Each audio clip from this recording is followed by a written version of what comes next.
Eto naman ang ating performer number 10. Sino ba siya? Panoorin natin.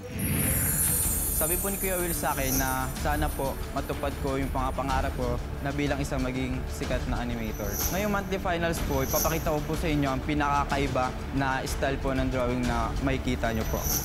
Sa aking pagbabalik, muli kong ipipinta na maganda ang hapon nyo dito sa The Will to Win.